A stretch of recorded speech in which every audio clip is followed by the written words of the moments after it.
Oke, Assalamualaikum warahmatullahi wabarakatuh. Waalaikumsalam. Eh, Selamat pagi, teman-teman Real Thinker Institute. Pagi ini kita kedatangan tamu istimewa, yaitu Mbak Leli Rahmawati. Selamat pagi, Mbak. Selamat pagi. Mbak Leli Rahmawati, ya. Panggil Mbak Leli, Ibu Leli. Ah, Mbak boleh, Ibu boleh? Ibu biasa dipanggil Ibu sih, karena udah ibu-ibu ya. Oh, saya panggil Mbak aja, biar ini ya, biar nggak terlalu ibu-ibu. Jadi Mbak Leli ini saya kasih background sebentar ya teman-teman. Jadi Mbak Leli ini menurut website yang saya baca, memiliki pengalaman lebih dari 15 tahun sebagai food technologist and food safety professional. Memulai karir di sektor industri manufaktur di Badan Standarisasi Nasional TUV Rheinland Indonesia, lembaga sertifikat Jerman, serta mendirikan lembaga sertifikasi dengan afiliasi AFNOR Group, lembaga sertifikasi di bawah pemerintahan Prancis. Ya, banyak sekali ini kalau mau dibaca. Saya loncat saja. Jadi beliau kuliahnya di IPB S1 S2 dan sekarang lagi menyelesaikan gelar doktornya ya, betul ya Mbak Leli ya? Betul sekali. Di bidang nano, di bidang nano dan Ya, pangan. Nanoscience and Nanotechnology. Oke, itu sekilas background beliau. Dan apa yang mau kita bahas sesuai dengan catatan dari Mbak Leli. Yang pertama tentang ekspor Indonesia versus kompetensi praktisi industri. Yang kedua sertifikasi profesi versus kebutuhan industri. Yang ketiga perkembangan produk Indonesia versus teknologi dunia atau nano. Ini tiga ya, tiga kayaknya, tiga, tiga aja mungkin nanti bisa dikembangkan. Nah ini istilah-istilah teknis yang teman-teman harus masuk di sini ya. Dunianya Mbak Leli, bukan dunia kalian ya. Jadi kalau mahasiswa biasanya saya kasih tahu gitu Mbak Leli, ini isunya apa nih? Isu pangan, isu nano, isu ekspor impor. Nah kira-kira Mbak Leli ini sebagai pengajar, juga sebagai trainer gitu ya, memberikan jasa-jasa kompetensi di bidang apa saja itu ya. Banyak sekali nanti Mbak Leli ceritain. Ah, mungkin ada hal yang terlewat dari backgroundnya Mbak Leli. Tolong ceritakan dulu ke kita nih. Jadi Mbak Leli ini kuliahnya tentang apa dan di mana? Silahkan. Ya, saya kuliahnya di IPB, Institut Pertanian Bogor. Jadi eh, jurusannya teknologi pangan. Pada saat teknologi pangan itu baru ada pertama kali di Indonesia. Jadi Hmm. um, sebelum menjadi booming di berbagai universitas itu Tahun adanya berapa Mbak di Leli kira-kira? saya masuk tahun 99 walaupun universitas apa namanya jurusannya udah ada cukup Hmm. ya udah beberapa angkatan akan tetapi saya angkatan 36 tapi untuk satu universitas ya Hmm. jurusannya sendiri mungkin baru sekitar 10-an tahun dan itu di universitasnya kombinasi orang berbagai etnis ya. Dan di situ memang persaingannya sangat ketat karena nomor satu, nomor satu Hmm. di Indonesia jurusannya. Setelah masuk, tadinya saya niatnya kedokteran kan, tapi setelah masuk di situ saya baru paham bahwa oh ini adalah dunia di mana Indonesia memang sangat kekurangan dan sangat butuh. Kenapa? Hmm. Karena kalau berdasarkan data, baik startupnya Indonesia maupun industrinya Indonesia, kebanyakan adalah industri pangan. Oke. Karena apa? Karena sumbernya adalah sumber dayanya salah satunya pangan di samping tambang kan ya. Hmm. Jadi dari awal passionnya Mbak Leli udah kepangan nih ya, sebelum kuliah, Enggak sih, dulunya pengennya kedokteran, tapi kedokteran. akhirnya masuk ke pangan karena disarankan oleh guru. Hmm. Gurunya orang Tionghoa, jadi beliau tuh bilang ini adalah jurusan yang sangat dicari orang Tionghoa gitu. Hmm. Jadi semua industri pangan Indonesia rata-rata pendirinya adalah orang Tionghoa. Kalau kita sebut Hmm. Indomilk dan banyak ya, Indomart dan Hmm. sebagainya. ya itu rata-rata kan orang Tionghoa dan kita dijajah pun karena pangan kan. Mm-mm. Kalau Oh, cerita tentang kampus Mbak Leli, IPB itu kan udah terkenal ya pertaniannya. Mungkin juga di UGM itu ada teknologi pertanian, di kampus yang lain juga mungkin ada. Kira-kira yang membedakan apa itu? membedakan antar universitas pertaniannya. Yang Mm-mm. pasti IPB itu dibangun karena zamannya Orde Baru ya, Mm. itu mau berfokus ke industri pertanian. Mm. Jadi bangunlah institut yang fokusnya di pertanian. Akan tetapi setelah bergulirnya waktu, apalagi dengan reformasi dan lain-lain, pertanian ini mungkin kita sebut sedikit terpinggirkan ya. Kalau Mm. disebut sekarang, kemarin saya juga lihat berita, berdasarkan hasil analisa, sekarang jumlah petani Indonesia menurun drastis. Dan Mm. banyak orang yang bertani karena dia menjadi petani karena nggak Mm. ada pilihan lain. Selain karena pendidikannya yang kurang, Mm. kesempatannya hanya menjadi petani. Jadi kayak the last choice gitu ya in their life gitu untuk pilih pertanian. Akan tetapi kalau saya masuk ke misalnya industri pertanian di Indonesia, terutama industri yang sudah ekspor, saya mau garis bawahi soal ekspornya ya. Mm. Kenapa? Karena ketika saya memasuki beberapa industri yang cukup berhasil dalam ekspornya, dan itu adalah industri pertanian, mereka mengkolek produk dari petani. Saya masuk sampai ke gunung yang eh, lumayan tinggi banget, sampai Mm. takut gitu naiknya. Itu petaninya lumayan sejahtera. Gaji Mm. mereka dari 3 juta sampai 5 juta rupiah di Mm. atas gunung. Di Oke, kita mana sebelum sebelum kita membahas tentang ekspor Indonesia dan kompetensi tadi ya, sebelum kita masuk ke detail-detailnya itu, backgroundnya udah di IPB ya, Mbak Leli ya. Mohon maaf nih saya potong dikit. Kemudian cerita pekerjaan dulu nih, pekerjaan Mbak Leli itu apa? Baru kita masuk ke tema. oke, Oke. pekerjaannya awalnya di industri dulu. Jadi Mm-mm. di sini kalau kalian mau jadi seorang expert in the future, tetap semuanya harus dimulai dari step by step. Jadi masuk ke industri, belajar di industri, dan ketika belajar di industri, kalian nggak bisa dapat nilai ataupun dapat penghasilan yang langsung besar gitu ya.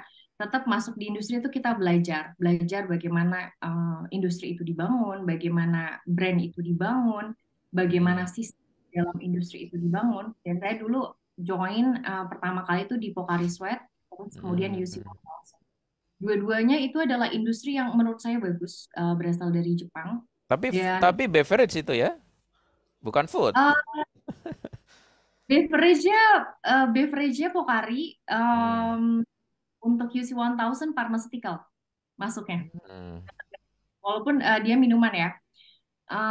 Di situ dua-duanya kita belajar bagaimana kita bisa compare antara industri pangan sama industri farmasi. Mm. Ternyata jauh berbeda sekali peraturannya. Dari situ saya belajar dan ketika misalnya naik tingkat nih ya, masuk Mm. ke lembaga sertifikasi jadi auditor.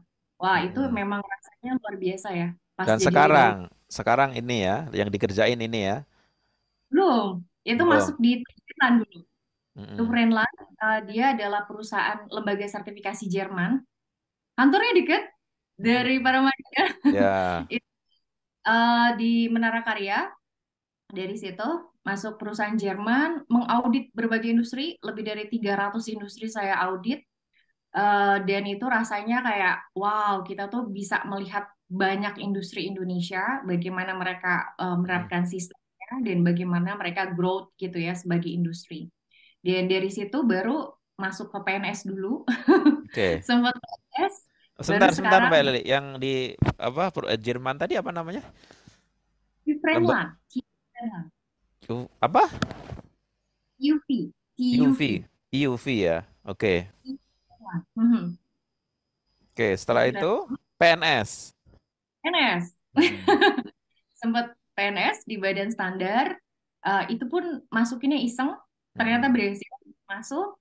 Terus dari PNS baru jadi dosen, tapi merangkap membangun startup gitu. Di kampus yang Jadi sekarang. di kampus yang sekarang. Hmm. Um, dan di kampus yang sekarang dari 2015 ya membangun membangun um, profesi menjadi dosen. Kenapa? Karena kalau adik-adik di sini mau membangun startup, kita tuh nggak bisa ngandelin income itu dari startup aja. Hmm. Walaupun ada ya, ada income-nya, tapi kita harus bisa punya membalance diri Hmm. pekerjaan tetap dan juga startup. Apalagi kalau zaman sekarang startup itu kan Ntar nggak dulu, disuntik. Mbak Leli nanti aja kita ngomongin itunya. Kita ngomongin ini dulu, kisah Mbak Leli dulu. Ya, setelah Ya, jadi dosen, kemudian kemana lagi? Langsung ke sekarang ini, jasa ini. jasa sekarang, tapi saya juga sambil nyambi yang lain. Saya juga kerja di SI Jerman. Jadi Hmm. dikontrak sama Jerman. Kalau ada kegiatan dari Jerman untuk assessment di Indonesia, RSPO Hmm. untuk Roundtable Sustainable Palm Oil, itu saya sering dilibatkan. Jadi dikontrak sama Jerman. Saya juga sekarang dikontrak sama BRCGS London, Hmm. punya startup sambil Hmm. dosen juga. Kalau bisa dibilang profesinya ada 5. Wow, luar biasa. Jadi perusahaan Mbak Leli sekarang itu apa namanya? Markshot, ya. PT Marco International Indonesia. Kita punya brand name Maxart Standar Hmm. Academy. Hmm.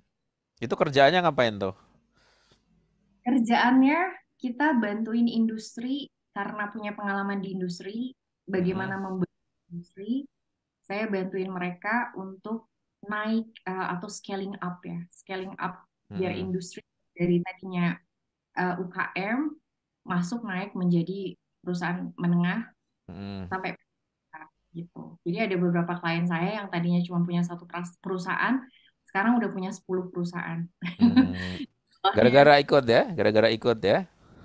karena sistem dibangun, karena Hmm. sistem dibangun dengan baik. Jadi kalau misalnya kita punya perusahaan, sebagai pemilik perusahaan, kalau kita tahu karyawan kita kerja dengan baik sesuai Hmm. dengan sistem, itu makannya enak. Oke. Jadi setelah makannya enak, bikin lagi, bikin lagi sampai Hmm. lebih dari 10 Jadi perusahaan. scale up-nya itu di scope-nya itu perusahaan dan pribadi juga ya. Perusahaan Person, sama person, person ya. Oke. person. Nah, Walaupun yang ini sekarang hmm, Mas, ini panggilnya Mas atau Kak? ya apa aja, Mas aja, Abang aja. Bukan Mas aja, Mas aja. Mas Ma'ruf, jadi kalau kita bilang lebih enak jualan ke industri dibandingkan ke person. Kalau saya ya Hmm. pribadi. Sejauh misalnya kita juga sering dapat funding ya, funding untuk ngajar ke industri, Hmm. person-person di industri. Ketika itu gratis, orangnya nggak serius. Tapi Hmm. ketika perusahaannya yang bayar, mereka serius. Kenapa? Serius. Ah. Aku dimarahin sama perusahaannya. Nah, Hmm. kalau pribadi yang bayar, mereka lebih serius lagi. Jadi, Hmm. tapi sangat sedikit sekali dari persentase yang training di kami atas dasar diri sendiri yang mau berkembang. Jadi rata-rata Oke. karena perusahaan yang Oke, bagus. kita masuk ke ini ya, catatannya Mbak Lely ya. Ekspor Indonesia versus kompetensi praktisi industri. What's wrong nih? Apa masalahnya nih? Ekspor Indonesia, rata-rata Indonesia bikin startup, bikin perusahaan baru, Hmm. itu cari market hanya lokal. Jadi udah kuehnya cuma segini, Hmm. dibagi-bagi, dipotong-potong, dan setiap perusahaan naik turun, ada yang kolaps, masuk lagi baru, apa namanya, kuehnya cuma segini. Nah, gimana caranya kalau kita mau petani kita sejahtera, kita mau industri kita sejahtera, karyawan kita sejahtera, kuehnya dibuat lebih besar lagi dengan cara ekspor. Hmm. Gitu. Dan itu dibutuhkan kompetensi ya. Untuk ekspor ya, jadi Hmm. kalau setiap perusahaan yang tadinya belum ekspor, kita Hmm. datang, itu Messi.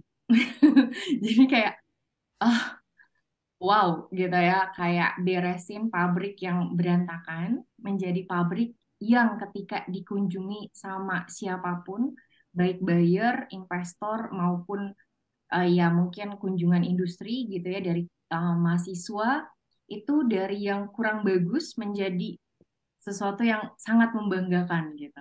Buat Hmm. industrinya, buat pemiliknya, maupun buat masyarakatnya. Jadi di Atau perusahaan Mbak Leli juga memberikan scale up itu ya, kompetensi praktis industri ya. Artinya diajarin cara ekspor yang benar gitu kan ya.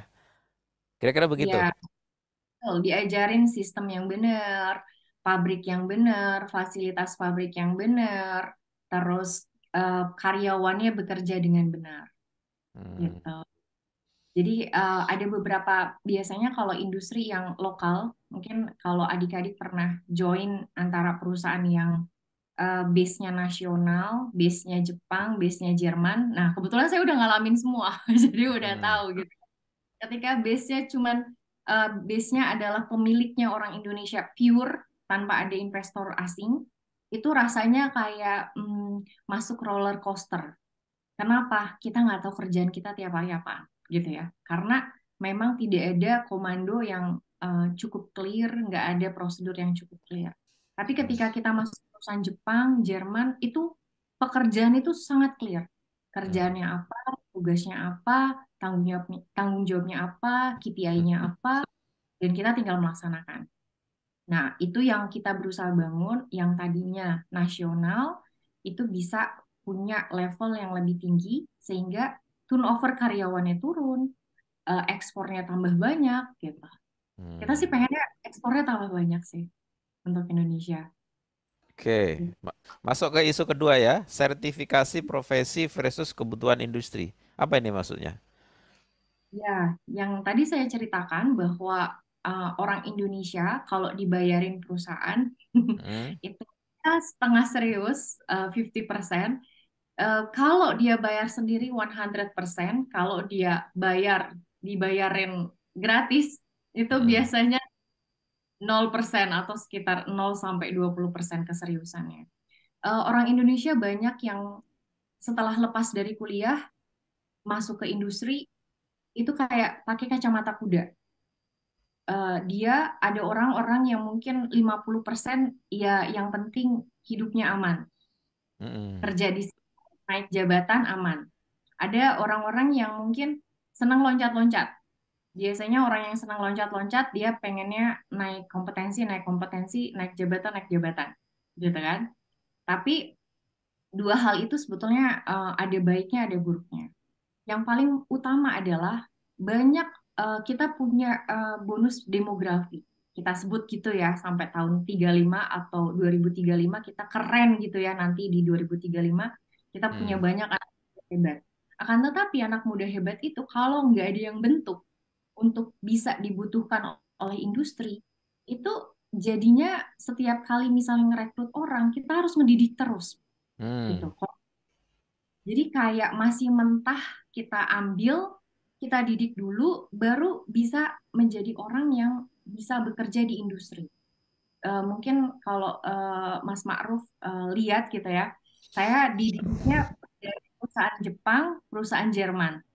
Jadi kemampuan kompetensi saya karena dia punya sistem yang bagus, kompetensi saya cepat naiknya.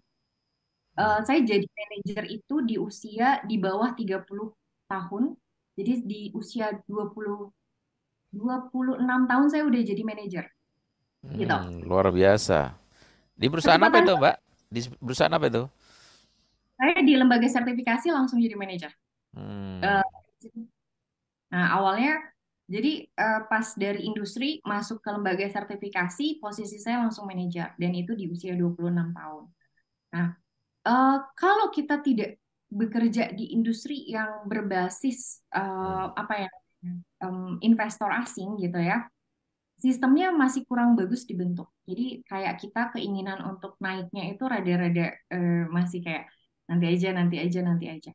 Tapi kalau kita pas masuk perusahaan Jepang misalnya, Hmm. itu eh, satu kali masuk, saya profesi di dalamnya atau rangkap jabatannya banyak. Waktu di Pokari saya jadi sekretaris direktur, menjadi staf PDCA, namanya Product Development and Technical Support. Saya menjadi DC, Document Control Development System. Saya juga bertanggung jawab untuk ekspansi pabrik. Jadi sekali masuk industri langsung bus gitu ya, dituntut banyak melakukan kegiatan dan meraih KPI yang tinggi. Nah, Hmm. karena pembentukannya bagus, hasilnya jadi bagus. Nah, bagaimana adik-adik ini mau masuk ke industri yang lebih besar ataupun mau masuk ke kancah internasional kalau pembentukannya masih kurang gitu. Jadi biasanya dari perkuliahan masuk ke industri, kemampuannya itu harus digodok dulu di industri baru bisa naik. Nah, kita Hmm. inginnya supaya orang Indonesia tidak hanya bekerja di dalam negeri, tapi orang Indonesia yang masuk atau bekerja di luar negeri itu adalah orang-orang yang bisa masuk ke posisi-posisi penting, kayak manajer, kayak BRCGS profesional, dan lain-lain. Dan Indonesia tuh masih kurang, bandingkan sama orang India, Hmm. India, China. Saya ketemu waktu saya jadi managing director untuk AFNOR Indonesia, saya ketemu apa ya namanya, direktur untuk Asia Pasifiknya itu adalah orang China yang bekerja di Prancis. Terus ketika saya di BRCGS, yang melakukan koordinasi dengan saya adalah orang India. Jadi kapan nih orang-orang muda Indonesia masuk ke apa ya, level-level Level yang internasional ya. level internasional? Kita bonus demografi tapi nggak masuk kemana-mana. Hmm. Kerjanya di dalam negeri doang. Ya, Oke, Mbak Leli 26 tahun udah jadi manajer nih. Saya mau tahu nih, kira-kira puncak karirnya itu kapan? Umur Mbak Leli sekarang berapa sih? kan nggak boleh nanya umur. Jadi nggak tahu Ya, maksudnya puncak itu sampai umur berapa atau gimana kan? Kadangkala juga orang udah 26 tahun sudah nggak bekerja lagi, 30 tahun. Jadi ukurannya itu apa gitu kan? Ini hanya intermezzo aja. Intermezzo aja, oh, nggak harus dijawab ya. Ya, yang kita masuk ketiga nih, perkembangan produk Indonesia versus teknologi dunia atau nano. Ini apa ini yang mau hmm, dibahas nih? oke. Jadi rata-rata itu Indonesia masih kirim produknya dalam bentuk raw material. Contohnya saya punya beberapa kliennya ada produk perikanan. Kalau produk perikanan udah masuk retail. Hmm. Em, yang utama yang banyak yang belum masuk retail adalah produk spices, rempah-rempah, ekstrak, Hmm. essential oil, kemudian seaweed itu masih belum dalam bentuk yang bulking ya, raw material. Hmm. Terus palm oil, palm oil masuk ke industri luar yang diekspor rata-rata dalam bentuk CPO dan turunannya, belum sampai ke produk akhir. Jadi Hmm. Indonesia saya Raw, memasok ke mm-mm, raw material aja. raw material. Hmm. Yang paling berhasil hanya satu, dan dia ekspornya nomor dua setelah palm oil. Palm oil kan udah tau lah Indonesia produsen terbesar palm oil di dunia ya. Hmm. Jadi palm oil Indonesia levelnya nomor satu. Jadi kalau kita lihat dari data ekspor, 24% dari ekspor Indonesia adalah produk pangan. Pangan. 24%-nya yang rating pertama dari 24% itu adalah palm oil, yang kedua adalah produk perikanan, baru di bawahnya lagi ada kayak produk turunan lainnya kayak spices, terus gula dan lain-lain. Itu sisanya banyak lah ya untuk produk pertanian. Yang yang kedua, yang paling sukses itu adalah perikanan dan itu Hmm. akhirnya menjadi kementerian sendiri kan, Hmm. karena hampir semua produk perikanan itu disertifikasi BRCGS. Dan Hmm. dia, BRCGS itu salah satu yang ketika kita mensertifikasi itu, maka produknya bisa masuk langsung ke pasar retail, bukan pasar raw material. Kalau Hmm. dia masuk pasar retail, em, dia bisa masuk ke apa namanya, ke supermarket, kayak Tesco, kayak Walmart, Sainsbury, Aldi ya, Hmm. dan banyak. Dan salah satu yang paling sukses karena untuk bisa masuk retail itu adalah produk perikanan. Sedangkan untuk produk lain masih dalam bentuk raw material, termasuk CPO, gitu. Hmm. Masuk Jadi PR-nya harmonisasi. itu ya, PR-nya itu. PR-nya ya kita Indonesia bilang bahwa salah satu kontribusi dari ekonomi Indonesia itu adalah berasal dari UKM. Hmm. Kalau di compare antara UKM dan industri, siapapun yang bekerja di perusahaan kemudian resign ataupun nggak bisa dapat pekerjaan lain, itu pasti masuk ke sektor ini ya, perdagangan. Dia mau jadi pedagang, buka restoran, buka kafe, dan buka yang lainnya, itu kan masuk ke kategori UKM. Ketika dia masuk ke UKM, rata-rata karena tidak ada pilihan dalam Hmm. hidupnya. Dan Karena orang mungkin yang juga begini Mbak Leli, kalau di pedagang itu kan cepat gitu loh, fast money gitu lah. Kalau ekspor impor ini kan butuh skill, butuh jaringan, butuh informasi, seperti itu. Apalagi kan kondisi UKM di Indonesia kan seperti itu. Nah, nah ini iya, sebelum dijawab nih biar nyambung nih, terakhir mm, nih Mbak Leli tentang teknologi nano nih, disambungin juga dengan nano nih. Ada apa dengan nano? iya. Jadi kalau Indonesia tentunya kalau seperti Mas Ma'ruf bilang bahwa ketika kita mau ekspor, kita harus naik kompetensinya gitu ya. Hmm, Naik kompetensinya dan jualannya kapan gitu ya. hmm, hmm, Tentunya ketika kita mau bangun industri, oke lah kita 1 tahun sampai 3 tahun pertama itu jualannya di lokal. Akan tetapi kalau hanya kita mentargetkan lokal, maka sustainability dari bisnis kita bisa terancam. Kenapa? Karena setiap hari di Indonesia itu apa yang namanya? Lahir startup baru, hmm, lahir pedagang baru. Dan apa yang membedakan produk kita sama produk lain? Tentunya kita harus punya bargain position. Dan ketika kita mau berbisnis, kita harus bisa membalance. Termasuk kayak saya. Saya dalam berbisnis nggak mau membalance apa namanya bidang saya itu cuma bidang dalam negeri, tapi harus bidang yang sudah internasional. Jadi hmm, ketika saya dalam negeri lagi turun, internasionalnya masuk nih. Termasuk tahun ini saya hmm, dapat proyeknya dari Korea sama Netherlands. Itu nggak ada proyeknya dalam negeri. hmm. Nah, Kalau jadi yang nano ketika gimana nih? Cerita nano gimana Mbak Lili? jadi Indonesia itu ketika mau ekspor pabriknya harus juga dibarengi dengan pengembangan produk supaya produknya langsung ke retail. Ketika mau masuk produk retail, salah satunya adalah menerapkan teknologi. Teknologinya tentu produk kita misalnya rempah-rempah. Hmm, Rempah-rempah itu nggak bisa dong kalau kita jualan dari zamannya penjajahan sampai sekarang, jualannya, kirimnya rempah-rempah, daunnya daun kering, kirim. hmm. Ya enggak. Terus Itu sudah lama ya, itu sudah sudah lama. lama. Hmm, Ngapain kita jualannya kayak gitu? Ya nggak? hmm, Harusnya kita udah mulai lebih ke hilirisasi kan. Jadi ketika kita mau ekspor spices, eksporlah yang sudah ada sentuhan teknologinya. hmm. Di sinilah peran nano tadi masuk ya, Salah satunya, misalnya kayak, penguasaan. Hmm. tuh, ini kan saya punya produk nano nih, salah satunya. Ini kerjasama sama Korea Selatan. Apa itu? Ini curcumin. Curcumin, Oh, kunyit, oh, kurkumin ya, kunyit. kan Tiap hari kunyit. saya minum itu. Tuh. Terus Tapi kalau bikin sendiri repot nggak? repot, repot.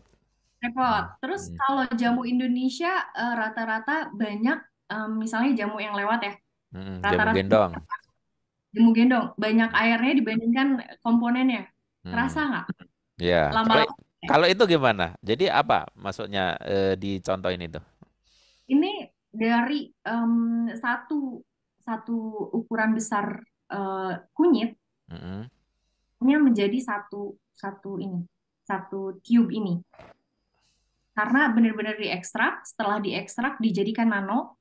Jadi pada saat diminum, misalnya saya praktekkan ya, ketika kita minum, masukkan ke ini, dibukanya hanya gini aja. Ketika masuk ke air, Hmm.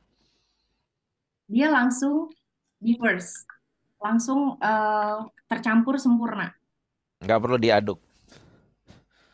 Ya bisa diaduk atau enggak, tapi akan dia tidak akan lama-lama tidak akan turun ke bawah. Mm-mm. Karena semua jamu, kalau Bapak Ibu punya jamu, Ke bawah. pasti pasti turun ke bawah kalau didiemin seharian, ya nggak? Hmm. Bisa jadi kayak infused water Hmm. kalau olahraga. Karena dia kan kurkumin ini untuk antiinflamasi. Oke, jadi ketika diminum langsung semuanya ya unsur-unsurnya itu masuk ke tubuh gitu maksudnya. Ya, karena dia ukurannya nano, kalau nano itu berarti lebih kecil daripada komponen yang akan kita pecah di dalam pencernaan. Hmm. Otomatis dia langsung masuk ke darah, dampaknya lebih apa Efektif, namanya, lebih efektif ya. efektif. Ah. Biasanya fungsinya akan naik lebih dari 10%-nya. Hmm. Gitu. Jadi ada yang sampai naik 20%-nya, 30%-nya. Misalnya dia antiinflamasi.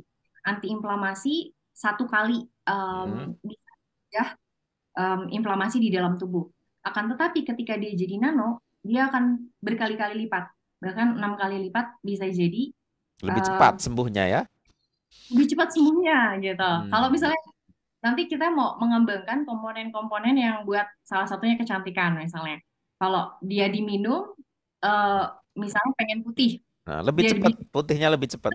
putihnya. Gitu. Terus Apakah kalau mungkin Mbak Leli dulu, sudah minum itu ya? iya, Jadi rahasianya ketahuan ya, nano itu. dia di nano. Jadi Iya. eh, kita kalau dan ini udah nggak ada rasanya, Mas. Hmm. Jadi ada aroma, tidak ada rasa. Jadi kayak kita minum air putih aja, Hmm. cuma berwarna kuning Jadi ini gitu. produknya Mbak Leli atau bagaimana nih? Produk dari Korea tadi? Hah? Ini produk kerjasama saya sama Korea. Oke. Kita mengembangkan. Nah, Indonesia punya punya banyak spices. Nah, Hmm. spices ini kalau kita mau bisa bilang saya mau jualan jamu terus kita kasih botol, kasih jamunya eh, dimasukkan ke Hmm. dalam satu botol, dijadikan produk, ekspornya airnya harus banyak, ya nggak? Hmm. Terus, atau pergi dijualnya dalam bentuk ekstrak, orang harus ambil bubuknya, dikocek dulu, cari air panasnya untuk mendiverse gitu ya, mau mencampur produknya, dikasih gula dulu, baru diminum. Nah, Hmm. otomatis nggak praktis nggak sih? Sedangkan Ya, dunia ya. semakin hari semakin praktis ya nggak? Gimana caranya kita Hmm. mau dapat komponennya, fungsionalnya, tapi apa namanya, kepraktisannya kita juga bisa dapatkan gitu. Itu ngomong-ngomong Mbak Leli, hak patennya itu di mana itu? Korea atau dari Mbak Leli? Ini hak patennya masih yang Korea. Nanti yang punya kita akan ada beberapa komponen bahan Indonesia yang Bapak Ibu kalau adik-adik coba konsumsi rasanya misalnya terlalu pahit, rasanya tidak menarik, rasanya Hmm. ya mungkin untuk banyak anak muda generasi sekarang nggak mau minum jamu salah satunya nggak nyaman ya nggak Nggak enak nyaman, gitu. nggak enak. Ya. Mungkin Ini nggak Korea itu menjadi salah satu contoh penggunaan mau teknologi nano untuk kayak makanan ginseng ya. Benar nggak? Ginseng, rumput laut kayaknya produknya unggul ya Korea ya. lihat ginseng, rumput laut, handphone dan lainnya termasuk termasuk produk-produk teknologi ya. Dan Indonesia like-nya adalah apa? Produk teknologi kan. Hmm. Indonesia jangan involvement atau keterlibatan teknologi dalam produknya gitu. Oke Mbak Lili, ini sudah 30 menit. Maaf nih kalau mau ngajar, mau kerja lagi harus saya interrupt nih. Terima kasih ilmunya ya. Nanti kita Mas, bisa bincang-bincang lagi, nggak cuma di Zoom tapi juga bertemu atau di mana lah. Pokoknya ngomongin tentang food dan nano ini belum selesai nih Mbak Leli. Makasih Mbak Leli ya. Makasih teman-teman. Kita udah berbincang dengan Mbak Leli. Mbak Leli ini seorang wanita tidak hanya karir tapi juga ilmuwan ya, karena ingin mengembangkan produk nano untuk food di Indonesia yang dimana tadi dikatakan baru banyak apa ya raw materialnya. Nah, dengan campur tangan teknologi ini mungkin bisa mengupgrade dan bisa scale up mungkin bisa menyamakan dengan nggak usah jauh-jauh dulu ke Jerman, Prancis, ke Korea dulu. Kita belajar dari Korea seperti itu. Makasih Oh, Mbak Leli. Teman-teman, sekian. Wassalamualaikum warahmatullahi wabarakatuh.